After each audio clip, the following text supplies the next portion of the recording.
दिया। उसमें लिखा है महाभारत के उस पर्व में, मुसल पर्व में और विष्णु पुराण के चौथे अंश में, ठीक है, क्या लिखा है कि अर्जुन ने आके तथा शरीरे रामस्य वासुदेवस्य चौयो अन्विष्ण दाहया माश पुरुषे राजकार्य भी सतेषाम विधिवत कृत्वा प्रेत कार्याणि पांडवा। अर्जुन ने आके श्री कृष्ण की लाश को खोजा, हसनापुर से आके द्वारका में, अन्विष्ण यानी खोजा, और खोज के कृष्ण की लाश को जलाया, दाहया माश जलाया, सतेषाम विधिवत कृत्वा प्रेत कार्याणि पांडवा। और उस समय के रिवाज के अनुसार जो प्रेत क्रिया करते थे, अपन भी करते नहीं, खोजा, अन्विष्ण खोजा, दाया माँ जलाया, और सतेषाम विधिवत कृत्वा प्रेत विधान युक्त उनकी प्रेत क्रिया की 13, 11, 10वीं जो कुछ भी होगा उस समय। अब सोचा कि हसनापुर द्वारका में रहना ठीक नहीं है, चलो यहां से। उग्रसेन भी वहीं थे, वसुदेव भी वहीं थे, सभी थे। तो प्रभास क्षेत्र में लिखा है कि ये कृष्ण जी के जो यदुवंशी थे, ये शराबी हो गए थे, मांसाहारी हो गए थे, जुआरी हो गए थे। एक बार ये गए कहीं वनभोज के लिए, इकट्ठे होके जाएंगे, इनकी पत्नियां अपना अपना खाना बना के ले गई कि वहां बांटेंगे, खाएंगे। अब शराब पी ली थी तो नशा चढ़ गया वो यदुवंशियों, ये देने लगी इनको, ये अरे तेरी घरवाली खाने बना के नहीं जानती है, कैसी मूर्ख है, शराब के नशे में कह रहा है। तो वो दूसरा कह रहा तेरी घरवाली क्या बड़ी सज्जन है, वो भी तो मूर्ख है। अरे तो तेरी घरवाली तो कुचाल है, ऐसी दशा में कुछ कुछ बकने लगे, जैसे रात में कोई कह रहा था ना, ले तेरी घरवाली, तेरी वाली, डंडा उठ गए, दे मार पड़ी, लोग मर भर सब मर गए। यदुवंश संगार हो गया प्रयास, तो वो पुरुष सब मर गए थे, स्त्रियां बची थी, बूढ़े बचे थे, बच्चे बचे थे और जानवर बचे थे। सलाह की कि अब द्वारका में रहना ठीक नहीं, हसनापुर चलें सब हम। कहाँ से चलें? द्वारका से हसनापुर आने के लिए 2 रास्ते से, विष्णु पुराण में लिखा है, महाभारत के मुसल पर्व में लिखा है इलाके पर। एक रास्ता था राजस्थान के मरुस्थल का, जिसे मारवाड़ कहते हैं, वहाँ नदियाँ नहीं है, रेत ही रेत के मैदान पड़े। तो ये सोचा गया कि राजस्थान के मारवाड़ के मरुस्थल से जाएंगे तो ये बूढ़े हैं, बच्चे हैं, महिलाएं हैं, जानवर हैं, कहीं ना कहीं हसनापुर पहुंचने तक तो 1-2 दिन रात को पड़ाव करना पड़ेगा, और जहां रात को पड़ाव करेंगे पानी ना होगा तो बूढ़ों को, स्त्रियों को, जानवरों को पानी कहाँ। तो फिर ये सब ने निश्चय किया कि नहीं, दूसरा रास्ता है पंचनद प्रदेश का, पंजाब का, वहाँ जगह जगह पानी का इंतजाम, क्योंकि पंजाब उसका नाम इसलिए है कि झेलम, रावी, ब्यासनद, सतलज और चिनाब जिस जाए 5 बहें वही मुल्क पंजाब। 5 नदियां बहती हैं बड़ी, और जहाँ रहेंगे तो खूब पानी मिलेगा, खाने की सामग्री तो ले गए थे लाद लाद का सब।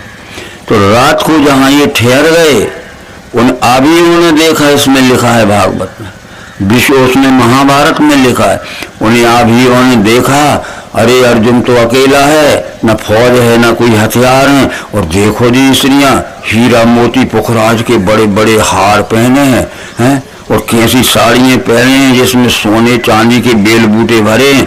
इसके पास कोई सुरक्षा का सामान नहीं है, बूढ़े हैं, क्या कर लेंगे हमारा, बच्चे हैं क्या। और रात को फिर ये लोग से चारों तरफ से लूटने घुस पड़े। अब इधर से घुसे हैं, चिल्लाती हैं महिलाएं, अर्जुन दौड़ता उधर से घसीट रहे हैं, उधर दौड़ता उधर, फौज तो ले नहीं गया था, वो तो निधन में आए।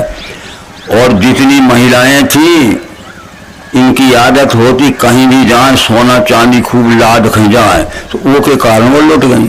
और वे कोई पुरुष था नहीं, तो इनकी आदतें बुरी थी कि नहीं, पकड़ पकड़ कर घर में ले जाओ, सोना चांदी हीरा मोती सब लूट गए। अर्जुन रोता हुआ आ गया हुआ। तो अपन लोग गाना गाते हैं कि मनुष्य नहीं बलवान है, समय होत बलवान, और भीरन लूटी गोपिका वही अरुण बेईमान। गोप भीरन यानी आभीर, दस्यु लुटेरे, वो आतंकवादी, वो वहां भी पंजाब में, ये आप पढ़ लेना, पर ये बातें सुनाने की जरूरत इसलिए पड़ गई कि आप इतिहास से भी अनभिज्ञ न रहो। वो रखा है इतिहास, इसमें छुपाई गई है वो बात, और अपनी अपनी मतलब का सब लिख दिया। तो हमारा मतलब की बातें सुनो और हमारे बैठे बैठे हम खूब खाएं पिए, ये सारी बातें होंगी। तो इस तरह से जब कृष्ण जी ने ये सब बातें कह दी, अंत में ये भी कह गए कि कहे थे अपने वसुदेव पिताजी से, अभी गए थे, फिर वसुदेव तो निधन के बाद जाएंगे हस्तिनापुर, तो वो कहते हैं कि पिताजी मेरी जिंदगी पूरी लड़ाई झगड़ा में गई। मैं पैदा हुआ था तो मुझे भी अपने मामा कंस के डर से रात को लेके गए थे छुपाने नंद के यहाँ, और मेरे पहले 6 भाई थे वो कंस ने जेल में मरवा दिए थे, ठीक है। और मेरी माँ देवकी को मेरे पिता वसुदेव को जेल में डाल दिया, और मेरे नाना उग्रसेन को डाल दिया था बस, ठीक है।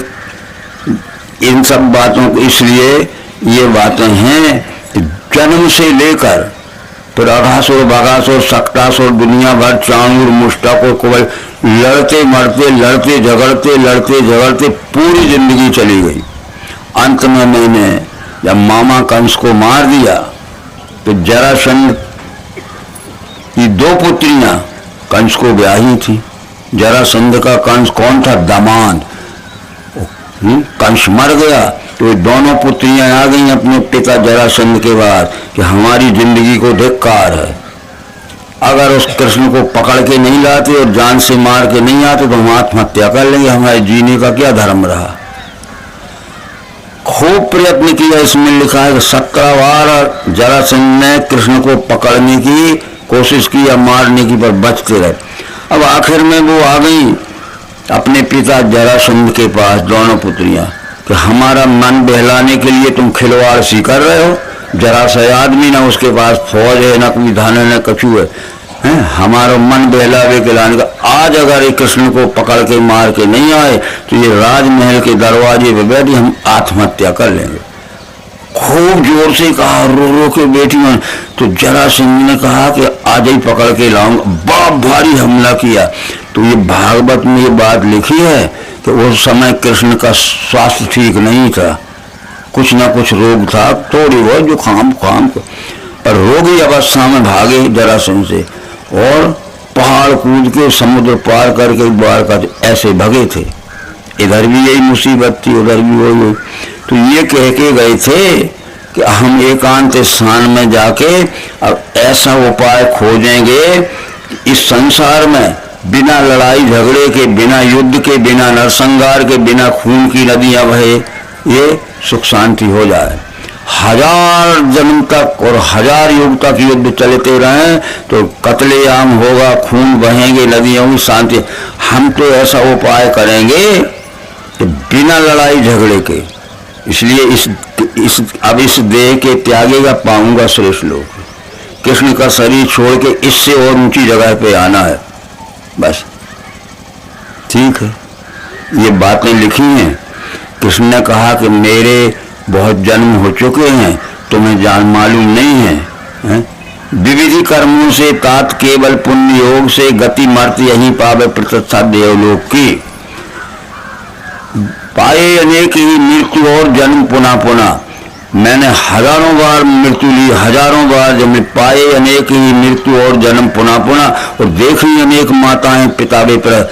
सैकड़ों जन्म में सैकड़ों माताओं का पुत्र हुआ, सैकड़ों जन्म लिए और सैकड़ों आफतें होगी। पाए अनेक ही मृत्यु और जन्म पुनः पुनः, और देखी अनेक माताएं पिता भी पिता। विचित्र सुख के भोग निष्पाप दृश्य। कहीं कहीं तो मैं धनवान के घर में पैदा हुआ किसी जन्म में, उसी जन्म में गरीब हो गया तो मजूरी करना पड़ी। पाया और फिर किसी जगह गरीब के घर में पैदा हुआ, पुरुषार्थ से धननाश लखा पाया, धन ही सुप्रयत्न से। निरपुण से स्वजनों से भी सही कष्ट निराश। कभी कभी बड़े बड़े राजाओं ने किसी जन्म में मेरा आदर किया, और कभी कभी उन्होंने मुझे राजाओं ने तकलीफ दी। कभी कभी मेरे परिवार में भी लड़ाई हुई पिछले जन्मों में, पिछले सैकड़ों, और कभी कभी परिवार में भी प्रेम रहा। फिर अप्रियों से संग वैसे प्रेमियों से वियोग भी।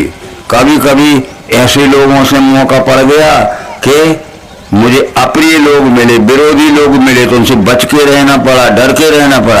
और कभी कभी मेरे प्रेमी मिले तो उनसे मजे से रहना पड़ा, और मेरे रहते हुए प्रेमी भी चले गए तो उनका शोक हुआ।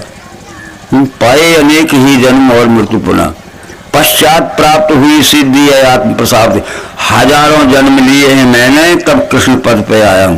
पश्चात प्राप्त हुई सिद्धि है आत्म प्रसाद से, अब इस देह के त्यागे पाऊंगा श्रेष्ठ लोक। सोच लीजिए, अब इस कृष्ण शरीर के छोड़ने के बाद इससे भी ऊंचे अवतार में आना है कि बिना लड़ाई झगड़े के दुनिया में शांति हो जाए। अब इस देह पश्चात प्राप्त हुई सैकड़ों जन्म मृत्यु धारण करें, तो अब इस देह के त्यागे जब कृष्ण के देह को त्याग, इससे भी श्रेष्ठ लोक में आया है, जाना है मुझे कि बिना लड़ाई झगड़े। तो मैं मनुष्य की बुद्धि का अभिमान, बुद्धि का पागलपन, बुद्धि का उन्माद, बुद्धि का भ्रम घमंड मिटाने के लिए मैं बुद्ध अवतार बन के आऊंगा।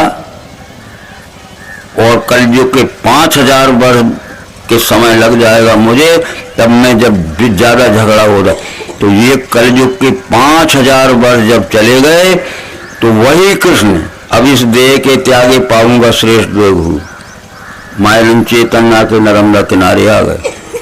पंच सहस्र वर्षेषु विगत कलि भविष्यति नवम बुद्ध अवतार जायते मानुषेष भी। पंच सहस्र वर्षेषु विगत कलि भविष्यति नवम बुद्ध अवतार रेवातर जायते। 5000 वर्ष जब चले गए तो नौवा बुद्ध अवतार नर्मदा के किनारे आ गया। बस आ गया, 5000 वर्ष चले जाएंगे। ये रहस्य बड़ा गूढ़ है रहस्य अति गूढ़ी है, लख न सके अज्ञान। इस हृदय से इस विषय का करें विचार सुजान। बिना लड़ाई झगड़े के कहते हैं भैया, जात का अभिमान छोड़ो, कुल का अभिमान छोड़ो, धन का अभिमान छोड़ो, शराब का अभिमान छोड़ो, मांस का अभिमान छोड़ो, सारे प्रकार की कुरीतियां तो छोड़ो, सारे प्रकार के अभिमान तो छोड़ो और मिलके रहो। तुम्हें सुख से जीना है तो दूसरे को सुख से जीने दो, और तुम्हें सुख से जीना है तो हमें भी सुख से जीने दो। ये सब बातों का विचार लेके नौवां अवतार है। 4 बार लिखा है इस भागवत पुराण में, ये कोई नहीं सुनाता। पहले ही स्कंद में लिखा है, ये पहला स्कंद रखा है पहले है। ततः कलौ संप्रवर्ते सम्मोहाय सुरद विषाम बुद्धो नामना जिनसुत की क्लेश भविष्यति। जब कलयुग छा जाएगा, ततः कलौ संप्रवर्ते सम्मोहाय सुरद विषाम, जो भेषधारी लोग ठग बन के घूमेंगे हैं और मनुष्यों की बुद्धि को भ्रमित करके धन कमाएंगे और अपना मजा उड़ाएंगे। ततः कलौ संप्रवर्ते सम्मोहाय सुरद विषाम, उस समय मनुष्यों की बुद्धि में विवेक का ज्ञान देने के लिए मैं आ जाऊंगा। ये पहले स्कंद में लिखा है। ततः कलौ संप्रवर्ते सम्मोहाय सुरद विषाम बुद्धो नामना जिनसुत, बुद्ध नाम के अवतार से आऊंगा भ्रम दूर करने की। तीसरे स्कंद में फिर वही बात लिखी है कि त्वयोदि तोयम जगतो हिताय यथा यथा वेद पथा पुराणा बाध्येत पाखंड पथैर सद्भिष तदा भवान सत्व गुणम विवर्ती। जब मनुष्य पशु बुद्धि के हो जाएंगे, पशु बुद्धि का मतलब ये है कि मांस खाएंगे, मदा पिएंगे, पराए घरों में घुसेंगे, बहन बेटियों से भी बहन बेटी का संबंध नहीं मानेंगे, सब उनकी विषययुक्त दृष्टि विषयाशक्त हो जाएंगे। त्वयोदि तोयम जगतो हिताय, फिर जगत का उद्धार करने के लिए, जगत का हित करने के लिए यथा यथा वेद पथा पुराणा, जब वेद का सिद्धांत डूब जाएगा तो फिर मैं वेद के सिद्धांत के अनुसार नौवां अवतार लेके आऊंगा और फिर वो बुद्धि में ज्ञान देऊंगा। देव दुषाम निगम वर्तमनि पूर्वमयन बेहता दृश्य तूर्वी लोकान घिनताम मति विमोह मति प्रलोभम। जब ये भेषधारी लोग घूमेंगे और मनुष्यों की बुद्धि को अंधविश्वास में फंसा के पूजा करवाएंगे अपनी और धन लेंगे उनसे। देव दुषाम निगम वर्तमनि पूर्व महन बेहता दृष्टि लोकान घिनता मति विमोह, मति पिलवम वेशम विदाय बहुभाष्यत औपधर्म, तब मैं सनातन धर्म की स्थापना करने आऊंगा। जो कह रहे मैं आ गया है रहस्य गूढ़े लख न सके अज्ञान, इससे दी के इस विषय को कर्म विचार। 8वें स्कंद के 6वें अध्याय में फिर लिखा है, इसमें क्या लिखा है कि महर्षि व्यास होंगे, वो 18 पुराण लिखेंगे, सब शास्त्रों का अध्ययन करेंगे, तो 18 पुराण में सब कुछ लिखा मिलेगा। ज्ञान कर्म ज्ञान भक्ति उपासना के विषय में समझाएंगे, जीव आत्मा माया और परमात्मा के विषय में समझाएंगे, धर्म अर्थ काम मोक्ष के विषय में समझाएंगे, ठीक है। परंतु ये समझाएंगे ऐसे कि अपना धन कमाने के लिए, ज्ञान व्यापार हो जाएगा। 8वें अध्याय के 6वें स्कंद में फिर लिखा है कि फिर मैं मनुष्यों की बुद्धि का भ्रम दूर करने के लिए मुझे आना पड़ेगा, और ये समझाने वाले जो समझाते हैं अपने स्वार्थ के लिए, ठगने के लिए, ठगों से बचाऊंगा। अब आपको हमको ये लग रहा होगा कि ये तो कुछ और कहते हैं, वो कुछ और कह रहे थे ऋषिकेश के हरिद्वार के, और ये कुछ और कह, ये रखी है साक्षी किताब। तो फिर उसमें लिखा है कि ये फिर व्यास जी ज्ञान भरपूर लिखेंगे 18 पुराणों में, और 6 शास्त्रों का ज्ञान लिखेंगे, कोई कसर नहीं रहेगी ज्ञान में, कर्म ज्ञान उपासना भक्ति जीव आत्मा माया और परमात्मा धर्म अर्थ काम। पर इससे मनुष्यों की बुद्धि का भ्रम और बढ़ेगा, और बढ़ेगा। कब मैं आऊंगा 9वें अवतार में कि महात्माओं को एक तरफ बैठा लो और मेरे इधर आओ, तुम्हारी बुद्धि का भ्रम दूर करूंगा तुम्हें। तो कृष्ण का भी बुद्धि का, कृष्ण ने अर्जुन की बुद्धि का भ्रम दूर किया, सैकड़ों प्रश्न किए अर्जुन ने, परंतु जब तक विश्वरूप दर्शन नहीं कराया तब तक अर्जुन का समाधान नहीं हुआ। जब विश्वरूप दर्शन कराया कि विश्व का ही रूप विश्वरूप ईश्वरा सर्वभूतानाम हृदय से, तब अर्जुन क्या कहता है कि गया मोह मिला धर्म कृपा से आपकी, मुझे भ्रम पूर्ण गया मेरा करूंगा। आज मेरे में जितना भ्रम था और आज मेरे में जितनी गलत समझने की बुद्धि हो गई थी, गया मोह मिला धर्म कृपा से आपकी, मुझे भ्रम पूर्ण गया मेरा करूंगा, आपके ज्ञान के अनुसार चलूंगा। क्या है? विश्वरूप दर्शन कराया तो देख इस विश्वरूप की ओर, अनेक बाहु मुखपेट आंखें, सर्वत्र देखा तुमको अनंत। अर्जुन का दिखे नहीं अंत न मध्य आदि, हे देव विश्वेश्वर विश्वरूप। मेरा भ्रम चला गया, ये विश्व का रूप ही विश्वरूप, इसके साथ में अब मेरा सच्चा व्यवहार होगा। ये कथाएं तो जो हैं हमने अभी 6 दिन तक नहीं कही, इसमें सब लिखी हैं और भी श्लोक लिखे हैं। तो अब आप आज अपना वो आ रहा है समापन का दिन, समाप्ति का दिन, तो इसमें क्या है कि 11वें स्कंद में बहुत सी बातें आई, और जब उद्धव को क्या कह के गए कृष्ण जी, यहाँ फिर आ गए हम कि उद्धव हम तो अब जा रहे हैं मथुरा से द्वारका, और हम द्वारका नहीं आ पाएंगे, उम्र ज्यादा हो गई है। इस बात को ध्यान में रखना कि प्रतिदिन हम जो तुम्हें ज्ञान देते, आत्मैव तदिदम विश्वम, ये कृष्ण बोल रहे हैं उद्धव से, आत्मैव तदिदम विश्वम तत् सृजते सृजति प्रभु और त्रायते त्राति विश्वात्मा हृते हृदय। आत्मा एव इदम विश्वम, इस विश्व का नाम परमात्मा है। तत् सृजते सृजति प्रभु त्रायते त्राति विश्वात्मा हृते, ये विश्वरूप परमात्मा ही सबका उत्पादक है, ये विश्वरूप परमात्मा ही सबका संरक्षक है, और विश्वरूप परमात्मा ही जो उसके ज्ञान के अनुसार नहीं चलता उनका संहारक भी है। रक्षण करने के लिए मैं आया हूं और दमन करने के लिए, जो मेरी बात ना मानेंगे उनका दमन करूंगा, जो मेरे ज्ञान को मानेंगे उनकी मैं रक्षा करूंगा। बस ये तो कृष्ण ने किया, दमन भी किया, और जिनका ज्ञान उनके जीवित में उनने माना उनका रक्षा भी किया। तो अनेक बाहु मुखपेट आंखें, अर्जुन कहता है कि अनेक बाहु मुखपेट आंखें, सर्वत्र देखा तुमको अनंत और दिखे नहीं अंत न मध्य आदि, हे देव विश्वेश्वर विष्णु। ये विष्णु ही विष्णु, अनादि मध्यांत अनंत वीरियम अनंत बाहु सशूर नेतम पश्यामि त्वाम दीप्त होतासु वक्त्रम स्वतेज स विश्व इदम तपंतम। ये विश्व ही परमा। तो आत्मैव तदिदं विश्वम, उद्धव के आत्मा एव इदम विश्वम। बस वही विश्व तो सबका उत्पादक है। हम कहाँ पैदा हुए हैं? इस विश्व में। और हम कहाँ सुख से जी रहे हैं? और जिस दिन हम चाहे क्या है ईमानदार होके मरेंगे या बेईमान होके मरेंगे, तो जाएंगे कहाँ? बेईमानी की सजा भोगने के लिए यहाँ आएंगे कर्म फल, और ईमानदार होके मरेंगे तो भक्त बन के आएंगे। बस ये कह दिया, और बस इस बात को मत भूलना। उधर ये श्लोक लिखा है, आत्मा एव इदम विश्वम तत्सृजते सृजति प्रभु त्रायते त्राति विश्वात्मा हिते।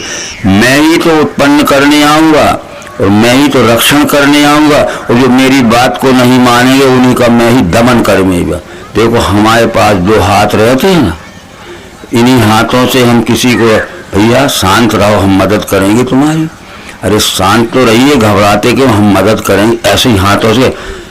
और मनाते मनाते आप शनि मानते तो इसके तो हम देख लेते इन्हीं हाथों से, फिर इन्हीं हाथों से दमन करेंगे, इन्हीं हाथों से रक्षण करेंगे। ले अब कहाँ की गहरी बातें समझो। तुम तो ज्ञान की आंखें हमारी बंद हो गई हैं, ज्ञान की आंखें बंद हो गई, खावे पीवे की और लूटवे की आंखें जी रही। ठीक है, फूटी ज्ञान विवेक की, फूटी आंख विवेक की, सुन फूटी आंख विवेक की, लखी न संत असंत, और जिनके इसमें गुंडे फिरे उनका नाम महंत।